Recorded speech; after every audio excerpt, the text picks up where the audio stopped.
ennaku zino ng'akamwenyu tekakuva ku matama. Anti nafuna abantu abatuufu mu by'ettaka n'amayumba. Yosam Properties. Bano bakufunira ettaka mu buli sayizi yonna gy'oyagala. Oyagala lya kyapa oba lya ndagaano. Oyagala lya kulimirako oba lya kulundirako. Naawe ayagala ery'okuzimba. Basangibwa Nansana okumpi ne Nansana Municipal Council. Bakubire ku ssimu 0748935 Hello everyone, my name is Sammy K. I work with Unique Media, a gospel platform committed to sharing love and hope in our community. On 30th May, we will be hosting an outreach called Unique Girls Empowerment. Yes, Unique Girls Empowerment. Our mission is simple but powerful: to support and empower young girls between the ages of 15 and 18. Many girls in our community struggle to access basic menstrual hygiene products. So something that is completely natural often becomes a reason for shame, stigma, and even missing school. That is why our message is clear. Menstruation is natural. The stigma isn't. Through this outreach, we aim to provide reusable sanitary pads, soap, shavers, knickers, and other essential hygiene items to young girls in need. Our target is to reach 200 girls and remind them that they are loved, valued, confident, and beautifully created by God. But we cannot do it alone. We invite you to partner with us through donations, support, or simply spreading the word so that together we can make a difference in these young lives. If you'd like to support this cause, please contact us on +256 786 026 647. Join us as we stand together to empower the next generation of young women. Remember, menstruation is natural. The stigma isn't. God bless you. Okay, ambaniza mwenna abekumira ku mukutuguno gwa Unique Media mabuzaako nti mwasize mutya, mwasibye mutya okusinzira ku time gy'olabirako video eno. Abuyinza oba wakagiraba ng'ova ku mulimu kulikayo, oli mu kugiraba ng'ogenda ku mulimu, katusabe buli kimu kikutambulire bulungi. Oli kugiraba ng'oledde oli ku mulimu, oli mu kukola. Era naye katusabe olunaku oluggweerako Mukama obeere ng'ate omuwa ekitiibwa. Samike ge mannya gange, sirina buzibu yadde oninnyako n'ogenda ekibuzo kiri nti otuuka gy'olaga ewaba problem, naye nga sirina buzibu. Mbatumirako mwenna. Kantandike n'okwebaza abantu nga bye twogera tobitegeera bulungi ku Unique Media, naye nga nawe tomanyi lwaki oyagala okyekinge tutaddeyo ki buli kaseera. Nsaba Mukama ensigo eyo ekule, otandika obbitegeera, otandika obbigatta, otandike kubeera nga tobiraba kuwulira leero baayogedde ki, tobiraba kusanyuka, wabula nga obiraba obeeko kyoyiga, obeeko kyokyuka mu bulamu bwo, obeeko obulamu engeri gy'okyukamu mu ngeri gy'obutambuzaamu. Kale Yosam banoonyeeko bali mu bya ttaka, oba oyagala kugula ttaka mu kibuga oba ebweru w'ekibuga, oyagala ttaka nene ki, waliwo gwayinza okuba n'ogamba njagala ettaka naye ndyagala nakasongola. Naye basobola okunoonyezaayo, so buli wamu osobola oddifuna.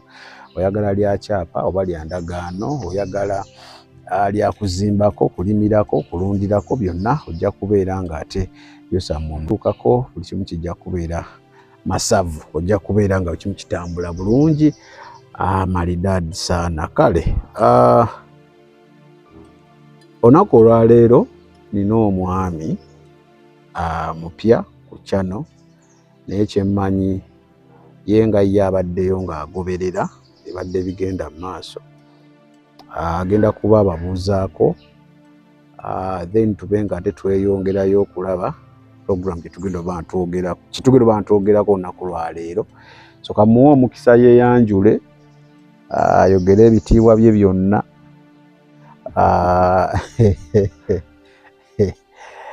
Mumutegeere. Mukama wange Wangi sewo. Kama yebasiwe. Amina sewo. Bigenda bicha. Bitambula bulungi sewo. Embuliza kola eba Unique Media. Abalayi baffe abatulaba aba Unique Media ndi musanyufu nnyo olw'akaseera kano Katonda kaganyiza nange nensobola okubeera omugenyi wammwe nendabika ndi mugenyi mu kamera naye yo mukamooli toli mugenyi siri mugenyi era mbadde mbeerangayo nga ngoberera buli kimu kyonna ekibadde kiyita wano eno. Amina. Lusibatone lyerinnya lyange. Lusibatoni lyerinnya lyange. Ndi musajja mufumbo nina omukyala owaddala ow'empeta ate omukyala oyo si musajja mukazi yazaalibwa mukyala essebo mukazi ye Shamimu Lusiba tuyina abaana bali 3 bwetyo bwe tuli. Mukama yankolera ekyamagero ku mukyala oyo nti mu nsi yonna mu bakyala noze yasingayo okunyirira nkikiriza alinga amwenkana bali babiri mama wange ne maama we bagezaako kumwenkana naye ye nanga neewuunyisa. So yenze Lusibatone ndi musanyufu nnyo olw'akaseera kano. So abakyala abasinga obulungi mu nsi eno omanyi 3 maama we naye ya omukyala wo kineewuunyisa nnyo ekyo kyamagero gye ndi naye asinga owange weewaawo nze bwenzikiriza. Kale akakati Mwami Lusiba wanoonyaako oluvannyuma lw'okuleeta omukyala gwe bayita Rachel. Omukyala yali ava Rakai. Kunze nalabanga omuwala nkyola ne mu vidiyo nago bamuyita eki ndaba alinga muwala so naye mukyala so najja n'ayogera ku ngeri oba oliawo abantu gye tutwalamu ebintu by'Obwakatonda ng'alaga tetutegeera ngeri era n'alaga bingi bye yakoonako ewanoonyaako n'oŋŋamba nti alina kye yasiikuulamu ggwe obubaka bwe yakoonako nga si bupya obubaka bwe yakoonako nga naye mutima Katonda yabukuwadda n'ogamba oba oweeredde omukisa ojja kujja obeere ng'ate obaako naawe by'osheyalingira abantu abo. Ekisooka nja kwebaza nti weebale kujja. Bye wayogera waŋŋamba oyina tetunagenda mu bibyo nnyo byagala kwongerako. Waŋŋamba nti oyina by'okkiriziganya naye bye yayogera era nga bye bisinga obungi. Naye era of course n'oŋŋamba waliwo ne bye yakoonako oba oliawo nga tewabitegeera bulungi nga gw'ogamba maybe explanation yabulamu obanga tokkaanya nabyo. So ekisookera ddala nina kyennimbye mu byenjogedde. Tolina kyolimbye. So kati kiki kye baasiikuulamu ggwe lwalaba Rachel oyo ng'ayogera? Okay. Okusookera ddala nnyongera okutwala omukisa guno okwebaza Katonda nange nsobozesezza nampa omukisa guno. Olunaku lumu nange nafuna kaŋŋambe bakibugumikirize kya mubiri kwagala okutandika okuba nga ayinga okwogera ebintu bino mu buweereza gye tukuŋŋaanira eyo naye Mukama naŋŋamba nanziza naŋŋamba gumiikirizaamu by'ogerako kiseera kyabyo kijja kujja. Nalaba omukyala ono nga ngoberera ku buweereza obwa Unique yansanyula nnyo kubanga nali nze nga ndaba abantu ab'enjawulo nga nabo bankola bulungi bozze otuleetera naye omukyala ono anaagenda ayogera nga Balakayi ate nga nange ndiwe sayidi ze yekyotera kati nga ndabye neŋŋamba eri ewaffe eri wayinza okubayo omuntu ategeera bino nange byenfulira nga biri munda mu nze. Kati omukyala oyo n'asiikuula ekiri mu nze okulowooza nti Mukama ayinza okuba kubanga Mahu era ngambye bali gumaze n'okugwa nga ayise emyezi n'emirala ng'ebiri. Nga Mukama okuleeta omuntu afaanana bw'ati omukyala oyo waawa.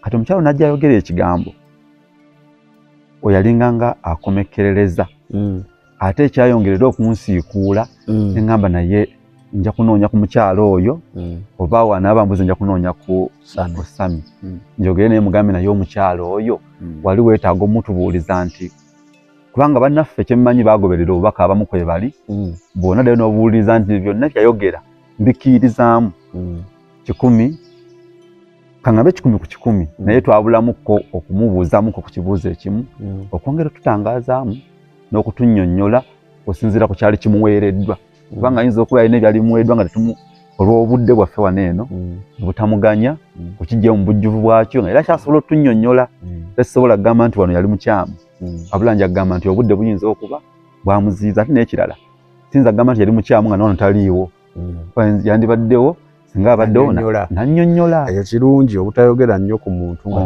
nga taliiwo so kati nze kye ŋŋamba bakyenyinza otutandikirako nti waliwo amagezi Katonda ge yakweka mu byawandiikibwa ebyo agatasobola kulabika ng'obisoma busomi bw'otyo nti bayibuli eyo gy'olaba ebyawandiikibwa bitulagira ddala nti ekigambo kya Katonda ebintu byonna bijja kuggwaawo naye ekigambo kya Katonda tekijja kuggwaawo kati wenyinza okubuuliza nga njagala n'olira yabe ng'akireeta munda mu ye akyebuuza atuma tukinnyonnyokere wamu nti bayibuli ekigambo kya Katonda kiba nga tekiggweewo byonna nga bijja kuggwaawo yali agamba kigambo ki zino empapula ze tutambula nazo bino ebiwandiiko ebiri wano nti byonna bijja kuggwaawo byo tujjagana ne bayibuli zaffe paka mu ggulu so kati mu byonna ebigambo ebyo ebiri mu byawandiikibwa bino bye tutambula nabyo eby'empapula Katonda abimanyi abisanyukira era abissaamu ekitiibwa naye ate munda mu byo ate mwekweseemu ekigambo naye ekigambo ekyo tekitegeerebwa ng'omaze gabikkula bino ovudde eri wena buwakanye nabo n'ojja osome mboddeyo obakakase awo gwe tojja funa kigambo kiri kikwekeddwa omwo nti mu bino ebigambo ebiri mu mpapula Katonda waffe muyakweka ekigambo ekyaddala kyokka ekigambo ekyo ekyaddala era n'ateekawo kaŋŋambe ebyetaagisa nga byo woobituukiriza ate ofuna kiri eky'omwoyo kye tujja okusanga eri so ekigambo ekyaddala mu nsi ey'omwoyo gyekiri era eyo gye bajja bino ebyo tulina wano eno naye Katonda yali ng'aleeta ekigambo kino kyetusoma olwaleero olw'okuba nti bw'osoma mu Lubereberye essula ey'okubiri agenda atandika kugamba bwe lityo bwe lyali ezzadde ly'eggulu n'ensi nti bino ebigambo bye tulina ffenno mu mpapula Katonda yanoonya engeri gy'ayinza otunnyonnyolamu kiri ekiri eri naye bwe yatutuukako nga tukyali bato ng'abantu ng'ensi kati bayanga nga tukyali bato kati nga ne bw'anaayokola atya tetusobola bitegeera nga ye bw'abitegeera tasobola bireeta mu ngeri ye gy'ategeera tugambe byebyo byentegeera tetujja bitegeera kati Katonda waffe era mu kitabo eky'Abaebbulaniya n'atandika nga agamba nti edda yayogereranga mu ngeri ennyingi Ebbulaniya emu Katonda edda yayogereranga mu ngeri ennyingi mu bitonde bye yatonda mu bintu eby'enjawulo okuyita ne mu bajjajjaffe bannabbi baani bye yaleetanga mu buli mulembe n'agamba naye ate kati mu biseera bino eby'oluvannyuma ate ayogera naffe okuyita mu mwana oyo gwe yatonze ebintu byonna era byonna yabikwasa oyo ye Yesu Kristo Mukama waffe kaakati bwe twetegereza ebyawandiikibwa ebyo nti biyina by'oyina okukola okusobola okutegeera ekiri munda muli eri ekigambo ekyaddala kitugenda n'okusanga mu ggulu ekituufu kati Katonda waffe yajja nga ensi agigumiikiriza mu buto ng'agirabirira mu buto bwayo era kyova olaba nti ojja kulaba nti edda mu ndaganiro eyasooka bangi baabeeranga n'abakyala abangi ne Dawudi yennyini mu kitabo ekya Samwiri akulaga nti Dawudi ekitabo kya Samwiri bwe yayenda ku muka omusajja yamugamba naye ate okoze ensobi omwenzeeko ate n'omutta omwami we n'agamba olowooza bwewandisabye sandikuwadde mukyala kubanga nakuwa bangi badde obayina nakuwa bakazi ba mukamaawo nga mugamba bakazi lowooza abasawulo abasinga obungi nakuwa ono nenkuwa n'oli ne bewandinsabye era nandikongedde omulala mu ndagaano eyasooka Katonda ebyo ng'abigumiikiriza eyasooka nga tukyali bibebi nga tukyali bato nga bonalaba nange oba ggwe boyinza okuba nga olina omukyala n'akuzaalira omwana kati omwana oyo gwazadde nga wewawa oli mugagga olina byonna buli kimu kyonna kikyo ku kitundu tosobola kugamba nti omwana wange kemumuzadde muwe emmotoka ye kamwe emmotoka yeevugemu tekisoboka oba omutumye kufa era ekitabo ky'Abagalaatiya eno mu ndagaano empya bayibuli ejja kukulaga nti obusika bwa Katonda tabuwa bato nti omusika ng'akyali muto taweebwa bya busika essula ey'okuna Abagalaatiya essula ey'okuna okutandikirawo nti omusika ng'akyali muto taweebwa bya busika naye ateerwawo abakuza oba abalabirizi paka lwalituuka ebiro kitaawe bye yalagira afune ebibye alyoka afune ebibye ebyobusika ebya kitaawe kati obudde buno oba edda mu ndagaano enkadde Katonda alina bye lyagumiikiriza naye nga tuli mu mikono gy'abo bye yatuteerawo ng'abakuza be baliwa ge mateeka ge yatuteerawo kati aga amateeka ge yatuteerawo nga bye bintu ebiyina otudayirekitinga naye nga nabyo bitusongera kwoli nannyini byonna byo bitukuza okutusongera ku busika bitukuza otusongera ku biri ebyasuubizibwa nti Katonda waffe wakati mu buto bwaffe kiringa ng'omwana ewaka bwanagamba nange ngulire emmotoka nga maama alina omugulidde n'ogenda mu supermarket n'omugulira emmotoka eby'abaana abato era ye kimumala era yaba amanyi alina emmotoka naye ate mu bukulu si emmotoka eyaddala tetukimanyi bulungi era singa omwana aba akuze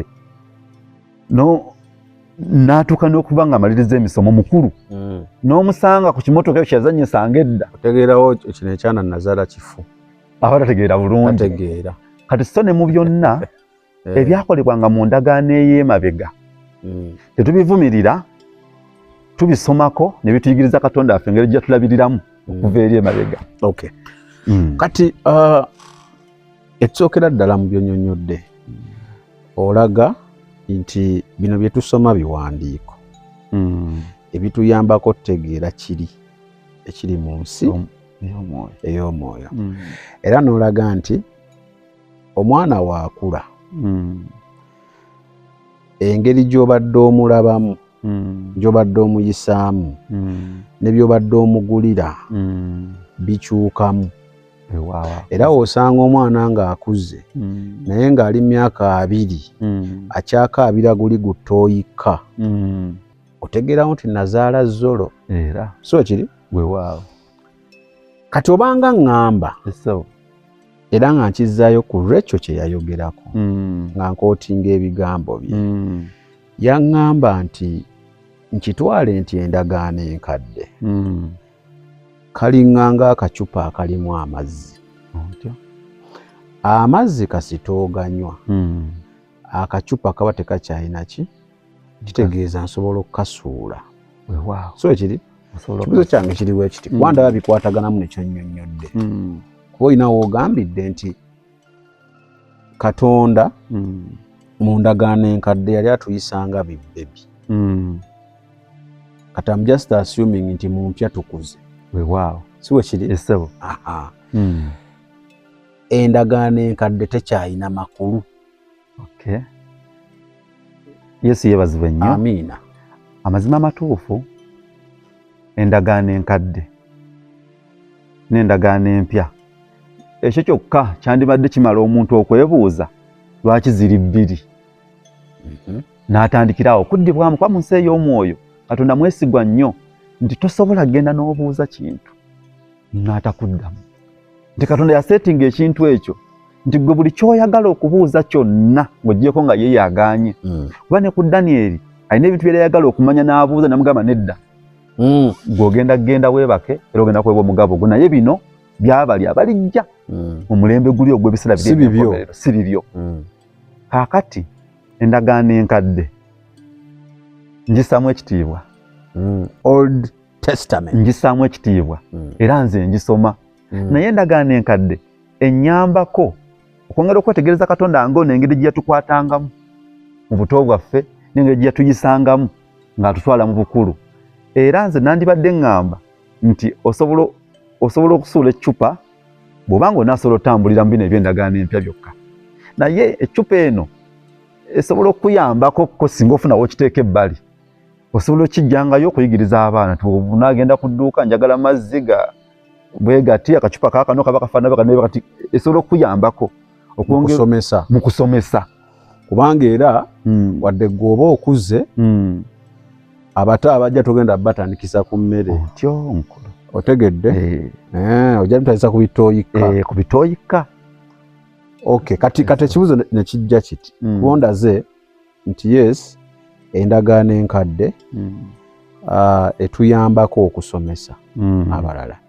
Kati nze wemba nga nnakula nga wakula, nsanyusa nnyo olw'ekibuuzo ekyo kubanga ate nze tekisinza okuntabula omutwe n'omulembe gwaffe guno gwe tulimu, nti bwetegereza Katonda mu nteekateeka ye yateekawo bano abatukuza abatulabirira, kaŋŋambe abatusumba nti nga balina kuba buli kye boogera kyonna nga kitusongera ku ye. Era bw'akulaga ebirabo bye yagaba eri mu Abefeso essula ey'okuna nti ebirabo ebyo Katonda yabigaba tubiyita 5, okuli abatume, okuli bannabbi, abulizi b'enjiri, nga kuliko n'abasumba n'abasomesa. Bayibuli okulaga bw'ona asoma ekyo ekyawandiikibwa bwe kiri mu Befeso essula ey'okuna agenda kukulaga nti yabateekawo okutuukiriza abatukuvu. Yabateekawo okutuukiriza abatukuvu nti bo batukuza balabirizi, batukuza batusongera, batukuza kutuukirira mu ye nti paka we tulituuka mu bukulu. Era wansi bakunyonya agamba nti batukuza ne batulabirira paka we tulituuka mu bukulu. Kati eri mu bukulu kasitobeera ng'oli mukulu, eri mu bukulu waliwo gwe tusiŋŋaana gwe bayita omusumba omutuufu, taata omutuufu ali mu ggulu, naye ffe ye Kristo, ye Mukama waffe. Oyo kye kigambo ekituufu, era oyo alina amazzi ag'obulamu amatuufu ag'ogenda okunywa oleme kuddamu nti ffe bano batusomesa naye nga tugendayo bwe tudda ng'omukyalo oli Omusamaliya yasenanga amazzi gano, olugero lunyonyola kino, yasenanga amazzi gano ng'abeera ajjayo bw'atwala agamuggwako n'adda nti amazzi ago gendanga bw'odda. Kati bwe yasisinkana omusumba ono omukulu omutuufu, taata omutuufu,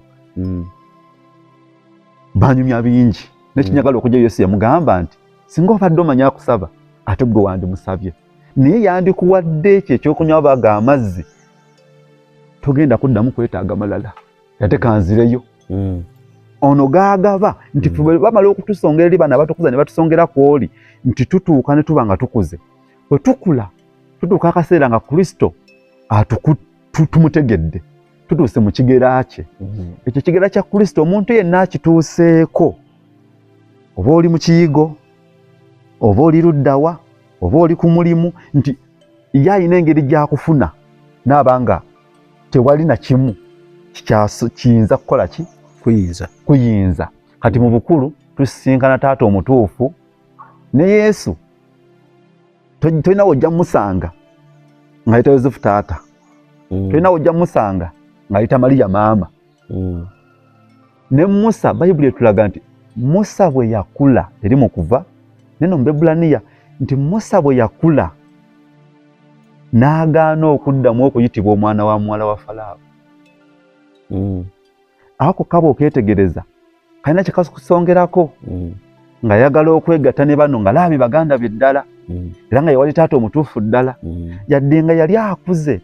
Katonda nga bayizawo n'ekirala, Musa bwe yamala okukula, kubanga eri ng'akyali wa Falaawo mu lubiri, Katonda yali waali, naye Katonda Katonda ayogerako naye ng'ali eyo.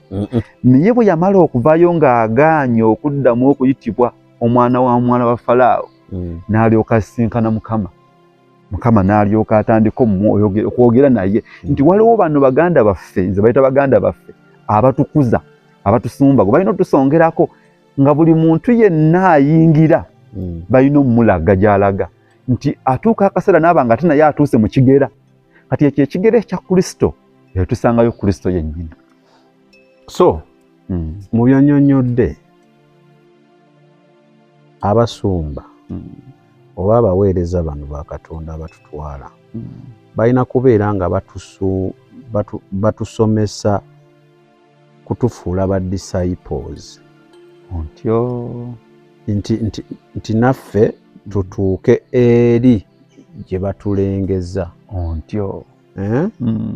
eri omusumba omukulu weewaawo naffe we tulabayo ne tutuuka kiri kyonnyonnyodde nti ne wobeera wabawo ebiba tebikyakuyinza naffe tusomese abalala kaakati tone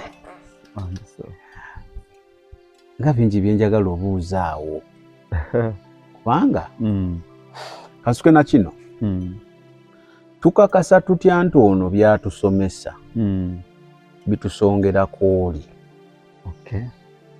Yesu yeebazibwe nnyo. Amazima amatuufu ndi musanyufu nnyo olw'obwesigwa bwa Katonda. Katonda ye muntu akimanyi nti bwe tulokoka tubeera tuzaalibwa n'atterawo abayinza otukuza kati ye olw'obwesigwa bwe ng'oggyeko abantu abatugamba nti balokose era bazaaliddwe omulundi ogwokubiri nga balina ebigendererwa byabwe naye omuntu yenna alokose nga yeetaaga kufuna Kristo oyo mu buto bwe yeddoboozi ly'abaaliwulira oli omusumba omukulu wawaawo abaaliwulira nga yeetaaga kweno wansi okudda yeebuuze bino byempulidde ebiŋŋambye bwe biti kiki oli aliokadde yeebuuze ku mirirwana gye abakkiriza kyakkiriza oba abalabiriza abateereddwawo ye kati omuntu nga akyali muto nga naye azaaliddwe omulundi ogwokubiri Kristo waffe olw'obwesigwa bwe ne mu buto bwe nga bw'olaba Samwiri mu buto bwe yali mu yeekaalu nga yeebase Mukama n'amuyita ogwasooka n'atategeera nti yamuyise n'amuyita ogwokubiri n'ategeera nti yamuyise n'amuyita ogwokusatu paka we yagenda ewooli omulabirizi omukuza ompise ontyo kati ono omukuza olw'okuba nti oli Samwiri omuto ye aliwo ono omukuza naye ye Samwiri mu mundamu ye mwalimu embala eyagala Katonda oba embala ey'amazima kati embala eyo ey'amazima Katonda ali mu ggulu ye aba agiraba kati ye Katonda ali mu ggulu abeera agiraba ne baanaaleeta okukuza ne baanaaleeta okusumba tajja kuleeta bajja kukosa basobola okubeerawo naye buli we bakukosa era gw'oba okiraba naye ono yadde ayogedde bw'ati yadde tebigasse era yakikutegeeza so kitegeeza nti abagwa mu mbi z'abannabbi b'obulimba nabo be kennyini baba tebaalokoka bituufu balina ebyabwe kubanga bw'oba olokose bituufu wadde tonnabitegeera bulungi naye ng'olokose bituufu eddoboozi liri oba oliwulira kituufu dda ng'ono we baamuyita ng'eddoboozi aliwulira ne tamanya ani amuyita kubanga ono amukuza yamugamba akuyise ye gundi ate nga tonavaawo awo ne mu bulamu obw'omubiri osobola okulaba omwana omuto nga n'okutegeera tannategeera naye maama we bw'amusitula alina engeri gy'akitegeeramu ng'omulala bw'omusitula ate n'akaaba naye ng'ate musungu so kati kitegeeza nti nga tetunnanenya bali batubuza soke twekubemu ttooki ffe be babuza twakkiriza ki wakisobokera ddala nga wakkiriza lubaalewo siwe kiri yagala genda bweru walokoka oyagala mmotoka njala funa bugagga njagala mbeeremu ne ku ssente okay kati kyenjagala onteerezeemu kino kyo okinywere bulungi era nkusaba saagala oyitemu wemba nkuze endagaano enkadde nnyambako kimu kusomesa bali nze batekyalina kyennyamba ng'akuze kwa reason gyompadde wali kyendagaano enkadde nali muto empya nkuze kati nze akuze tekyanyamba nnyo kiryawo okuggyako okusomesa bali bemba Mukama bampadde nga bali mu mikono gyange kyenjagala ontereezeemu. Kakati era nyongera okwebaza Katonda nti bw'osoma mu kitabo ky'Abagalaatiya essula ndoza ya 3 okutandikira ku nnyiriri 23 bakulaga nti bino ebigambo eby'amateeka oba endagaano enkadde yali mutwazi. Omutwazi ono ng'atukulembedde atutadde ku kimotoka kye atutadde ku ntambula ye ng'atutwala atutuusa alina gy'atutwala so tulina destination era ye omulimu gwe yagukola yatutuusa. Era n'amaana agamba kati ke tuvudde mu mikono gy'omutwazi kati tutuuse. Era Ibrahima n'agamba naye Kristo bwe yajja kabona ow'endagaano empya nga tulinganga tulina gye tuvudde kati tutuuse. Kati muganda wange n'abooluganda bonna Kristo bwe yamala okujja ku nsi eno naye oba oyogera nabo otunula awo batunuulire. Mukama waffe Yesu Kristo bwe yamala okujja ku nsi eno yatuukiriza pulogulaamu ya Katonda gye yali ateesetese kubajjukira nakano nga tugenda okunnyonnyola kiri nakano kikulu okategeera nti Katonda waffe olunaku lwakya lumu nayawula Kristo. Era bw'osoma mu Baebbulaniya ojja kulaba nti bwe yamulaba n'amuwa ekisuubizo n'amugamba tuula ku mukono gwange ogwa ddyo okutuusa lwe ndifuula abalabe bo entebe y'ebigere ebyo. Kati bino byonna ebigenda mu maaso mu nsi olwaleero n'emabega gye tuvudde eri mu ndagaano enkadde n'okutuuka Kristo we yajjira wali eri mu myaka egiyiseewo n'essaawa eno guno omulembe oguliwo. Tuli mu pulogulaamu ya Katonda ennene eringa pulaani nti pulaani ya Katonda gye yateekateeka naye ng'agikolera ono amuli ku mukono ogwa ddyo ng'agikolera Kristo nti yamuwa ekisuubizo agenda kuteeka buli kimu kyonna ekitamukkiririzaamu wansi w'ebigere bye. Ate bw'anaamala obiteeka byonna wansi w'ebigere bye ataddire Kristo amuteeke wansi w'ebigere bye alyoke abeere ye byonna mu byonna. Katonda waffe kati abooluganda twetaaga okutegeera pulaani ya Katonda enkulu. Pulaani ya Katonda enkulu kwe kuddira ebintu byonna okubiteeka mu buyinza bwa Kristo. Nti kino kyolaba ku nsi ekitambula leero tekyasooka ku nsi. Ensi waawe yegenda okusembayo era gye tunaamalira eri ojja kukiraba nti eno ensi yegenda okusembayo Katonda alyoke awummule emirimu gye gyonna. Nti byatandikira mu ggulu nga waliwo akabinja akatakkiririza mwono mwana Katonda n'akalaba naye mu kipima kya Katonda n'ekigera kya Katonda yayawula byonna ebiri mu ggulu n'alaba nga Kristo kyekisinga okumwagala. Era Yesu ekimuweesa ekifo alina ekyomuwendo kye yalina mu ye okwagala okungi okusukkulumya nekisukkuluma ku bamalayika bonna abali mu ggulu ne byonna ebiri mu ggulu ye yalina ekisinga byo. Ekisinga ekyo kwe kwagala yalina okwagala okungi okusinga bo bonna. Katonda n'alyoka amuwa ekisuubizo mwaba bali mu kamiitingi eggulu lyonna ono yali abasinga eri bamalayika Kristo yali abasinga okwagala Katonda.